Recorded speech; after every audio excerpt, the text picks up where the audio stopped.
people all over the world can see Wisconsin is open for business. Opportunities like this can be scary, but they can also be scary good.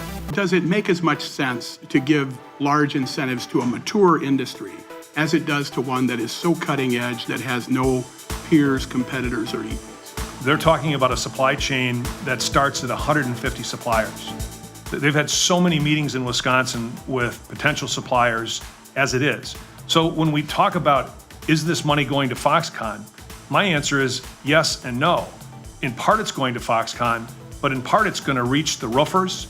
It's going to reach all sorts of companies supplying goods and services to Foxconn, some of whom aren't even here, and some of whom are here. It's important to reiterate that this is pay-as-you-go. Ultimately, the way that they earn the $1.5 billion for earnings is by paying the average salary of $53,875. We talk about the average wage, but what is the entry-level wage that they'll be starting at? $20 per hour. The potential for the positive economic impacts go well out for years and years and years. The Foxconn payroll, when fully up to speed, will be over $800 million a year. I'm a little not quite understanding when it talks about there is repercussions if a job isn't kept for that year. But are we going back several years for maintaining a level of jobs? The clawback provision in the statute gives WEDC the latitude to define what that should be. What do you say to the criticism or the line of questioning that we should be spending these type of incentives on entrepreneurs or small businesses already in Wisconsin? You know, the assurity of 13,000 high-paying family-supporting jobs, plus all the opportunity for spin-offs. Is there data that would support and suggest that when a Foxconn comes into an area, such as southeastern Wisconsin, that the ripple effect is in fact broad and could reach parts of western Wisconsin, northern Wisconsin, and further? We've already seen Foxconn enter into MOUs with 2 Wisconsin companies already. I think people want to think of it as a manufacturing plant. It's a manufacturing ecosystem. So it could be any part of the state that could take advantage of the Enterprise Zone program. That is correct. Obviously, a lot of talk has been in the news about other states and vying for this, and I understand sales and how that works. I guess I was curious if you would be able to expand on what sort of incentive packages were offered by other states, and to what extent states have gone, and then also, maybe I'll ask all 3 questions at once. Were there any intangibles that went into this? Our conversations were never about the other states. Our conversations have been focused from day one about what Wisconsin has to offer Foxconn. You talk about intangibles, it's Governor Walker's relationship with Terry Go. It's us. It's the state of Wisconsin. It's the people of Wisconsin. That ultimately was the intangible. I get so proud of how we all work together. What they saw when they came here is people that were committed to growing the state. They didn't see Republican, Democrat. They didn't see rural, urban. They saw people committed to the state. It always comes back to the importance of education and our workforce here. Number 1, opportunities for our students, our faculty, and our graduates.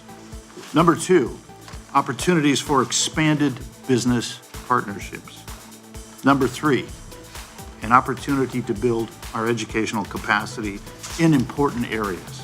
Is there any opportunity to possibly train some of that 99% of the workforce that is in other countries? Have you anticipated that at all? What Secretary Neitzel said about this being a magnet for attracting talent throughout the United States, throughout the world, we think it's unique. How do we attract young, dynamic people, and we become a net inflow of these engineers instead of net outflows? This opportunity will produce a Wisconsin brain gain, which will end our brain drain. There will be the availability if Foxconn comes in and all the other businesses that could follow, corporations, for research dollars. Yeah. this is going to grow. On highway bonding, we're looking at $250 million as a contingency. Is that subject to an equal match or just a match? In other words, could we end up with 250 that we commit to bonding and the feds come through with maybe 43 or something like that? It is not contingent on matching dollar for dollar. Yeah. It's contingent upon any match that would be offered by the federal government. Okay, thank you. So we are going to pursue every single funding opportunity available in that corridor. And so it would be infra grants, or otherwise known as fast lane. It would also include redistribution and any other possibility for funding that we could pursue. Is there a reason to believe that we might be in a better position from the federal government's perspective for the federal matching funds than other places? And we've already had discussions with the U.S. Department of Transportation and the federal administration. They are very supportive of the Foxconn investment in Wisconsin, so we would think that those would be looked on favorably by the federal DOT. So let me just kind of cut to the chase. Will the DNR be continuing to monitoring things through the construction process? And when the construction process and the plant is in full operation, will those residents in that area have clean water and clean air? So yes, I can verify that as you look at this bill, there's nothing in this bill that rolls back any of the air construction permits that are going to be necessary through construction. The air monitoring requirements that are going to be in place and the standards that are associated with those permits, the stormwater requirements, the waste requirements and how that's managed. So those all remain in place, and the DNR is committed to work with the company throughout the operation and construction. The reality is that this legislation maintains our state's strong environmental protections while providing regulatory atmosphere necessary to draw this once-in-a-lifetime opportunity. Under this legislation, state environmental impact statements that have no regulatory consequence and can be time-consuming will not be required for projects within the zone. Foxconn, like anyone else in Wisconsin, will have to obtain air and water permits as necessary to construct and operate, and they'll need to abide by Wisconsin's stringent environmental standards in order to do so. We know we want to be operational by 2020, but could you take us a little bit through the timeline of the process, and what would happen if this legislation is delayed or doesn't happen to the whole kit and caboodle? In the MOU, we've identified September 30th. Foxconn is ready to go. I mean, they would like to hire people to begin starting some operations without even being in the area where the construction will take place. If this legislation goes through, is that when the site will be decided, or could that be decided beforehand? We believe that based on conversations we have, that the site selection process, the decision will be imminent. So it will be, I would say, certainly within the next couple of weeks, if that. We haven't talked about one of the things that I think is going to be a benefit to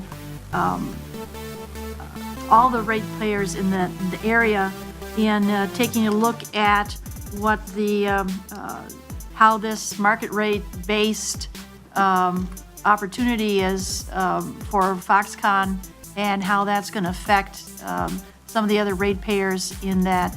I believe it's We Energy's market. Having this entity into the rate base will be helpful to all rate customers. Made in America makes sense for Foxconn and our customers and business partners, of which many are the most iconic American technology companies. Wisconsin offers a talented, hardworking workforce, a strong education system, and a long track record in advanced manufacturing. And this presents an extraordinary opportunity for our company. We want to attract top quality talent, and we are confident that people in the region will want to work for our company. It's a once-in-a-century opportunity for our state and our country. I don't like incentive packages. I don't think anybody does. But I think it would be the wrong thing for the Wisconsin taxpayer to unilaterally disarm and not be competitive in providing job tax credits. Winston Churchill said, "Some people see private enterprise as a predatory animal to be shot. Some see it as a cow to be milked, but few people see it as the sturdy ox pulling the cart."